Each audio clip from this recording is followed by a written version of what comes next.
Hello everyone, যারা যারা 2026-এ ANM exam দিয়েছিলে, তোমাদের কাউন্সিলিং অর্থাৎ রেজিস্ট্রেশন প্রক্রিয়া চলছে কাউন্সিলিংয়ের, এবং তোমাদের কাউন্সিলিংয়ের প্রক্রিয়াটি চলবে 17 তারিখ পর্যন্ত।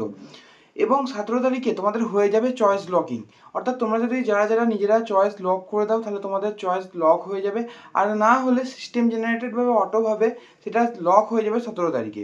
এবং 17 তারিখের পর থেকে তোমরা 3 দিন অর্থাৎ 18-19 তারিখ পর্যন্ত তোমরা 2 দিন পেয়ে যাবে ফাঁকা টাইম। এবং তারপরে 19 তারিখে তোমরা পেয়ে যাবে ফার্স্ট রাউন্ড অ্যালটমেন্টের রেজাল্ট। এবং 19 তারিখে রেজাল্ট পাওয়ার পরে 20 এবং 21 তোমাদের হাতে থাকবে 2 দিন। এই 2 দিনের মধ্যে তোমাদের যে ইনস্টিটিউশনে যারা যারা প্রথম ক্ষেত্রে অ্যালটমেন্ট পাবে তাদেরকে যেতে হবে সেই অ্যালোটেড ইনস্টিটিউশনে, এবং ইনস্টিটিউশনে গিয়ে তোমাদেরকে করে আসতে হবে ফিজিক্যাল ভেরিফিকেশান।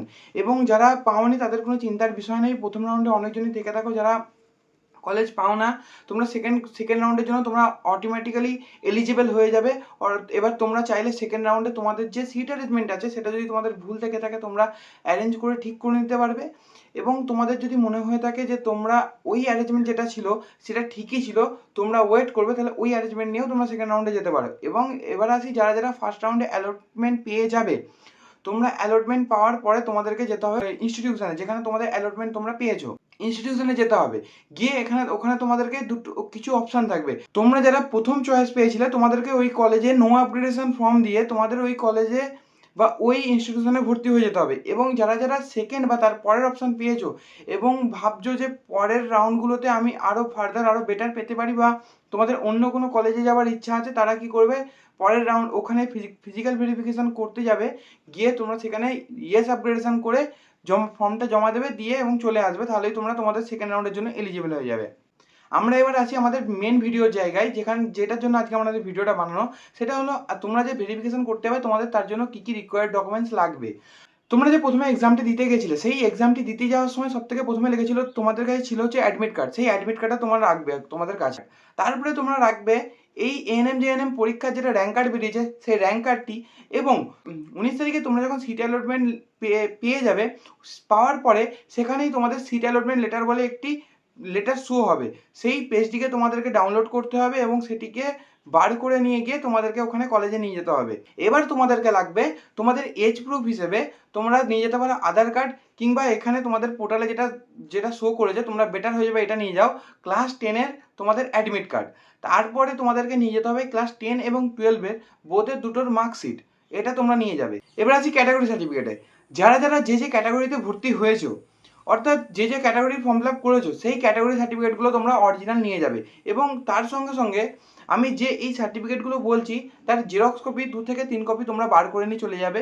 তারপরে তোমাদেরকে মোস্ট ইম্পর্টেন্ট জিনিস নিয়ে যেতে হবে, সেটা হলো ডোমিসাইল সার্টিফিকেট এবং মেডিকেল ফিটনেস সার্টিফিকেট, যেটা তোমাদেরকে অলরেডি তোমাদের পারফর্মা দেওয়া আছে, তোমাদের দেওয়া ছিল ইনফরমেশন বুলেটে, তোমরা আশা করি সবাই বার করে রেখেছো। সেটা অবশ্যই তোমরা গুছিয়ে দেখে নেবে এবং সেটা তোমরা নিয়ে যাবে। তোমাদের এই কাউন্সিলিং রিলেটেড কাজ করার সময় তোমাদের অনেকবারই তোমাদের পাসপোর্ট সাইজ ফটো লেগে থাকবে।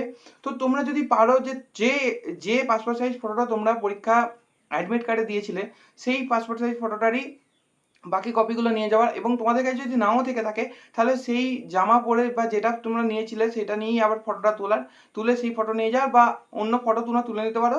সেই ফটো মোটামুটি তোমরা 6 থেকে 7 কপি এক্সট্রা বানিয়ে রাখো, কারণ এরপরে অনেক প্রসেসে তোমাদের লেগে থাকবে। তো তোমরা এই জিনিসগুলো তোমরা নিয়ে নেবে।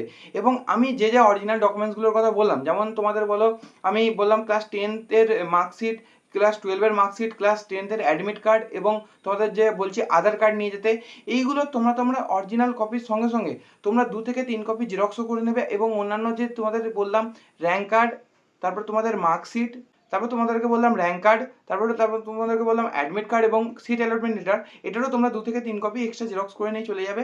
এবং তোমরা যদি ক্যাটাগরি সার্টিফিকেট না নিয়ে যেতে পারো তাহলে তোমাদের ওই ক্যাটাগরি থেকে ক্যান্সেল করে তোমাদেরকে অ্যাজ এ জেনারেল হিসেবে পরের রাউন্ডে তোমাদেরকে পাঠিয়ে দেওয়া হবে। মানে অর্থাৎ তোমরা যদি কোনো SC/ST ক্যাটাগরি থেকে আছো এবং তুমি সেই সার্টিফিকেটটা শো করতে পারলে না, বা কোনো ভ্যালিড ডকুমেন্টস তুমি দেখাতে পারলে না, তখন কি করবে, তোমাদের সেকেন্ড রাউন্ড বা থার্ড রাউন্ডের ক্ষেত্রে তুমি অ্যাজ এ জেনারেল হিসেবে আবার কাউন্সিলিংয়ে বসতে পারবে, কিন্তু অ্যাজ এ জেনারেল হিসেবে তোমাকে কনসিডার করা হবে। তো আমি চাইবো না তোমরা এই সমস্ত কোনো রিলেটেড কোনো প্রবলেমে পড়ো। এবং তোমরা অবশ্যই পারলে কলেজে যতটা সম্ভব, কারণ মাত্র 2 দিন টাইম দেওয়া আছে, তো তোমরা পারলে প্রথম দিন চলে যাবে এবং আরেকটা দিন তোমরা কোন ডকুমেন্টস রিলেটেড যদি কোনো প্রবলেম থেকে থাকে সেটাকে সলভ করে নিয়ে ওখানে আবার ইনস্টিটিউশনে পৌঁছে যাওয়ার চেষ্টা করবে। অর্থাৎ একটা দিন তোমরা এক্সট্রা হাতে রাখবে, রেখে কাজটি করে নেবে, এটাই তোমাদের কাছ থেকে আশা করব। আশা করি তোমাদের সঙ্গে আবার পরের কোনো একটি ভিডিওতে দেখা হচ্ছে। এবং তোমরা যারা যারা জেন পাস, এএনএম, জিএনএম এবং ডাব্লিউবিজেই এক্সামের আন্ডারে যারা যারা যে এক্সামগুলি হয় সেই এক্সাম রিলেটেড কোনো ইনফরমেশান পেতে চাও, তাহলে আমাদের চ্যানেলের সঙ্গে যুক্ত থাকো। এবং যদি আমাদের ভিডিওটি ভালো লেগে থাকে তাহলে ভিডিওতে একটি লাইক করে দেবে। All the best.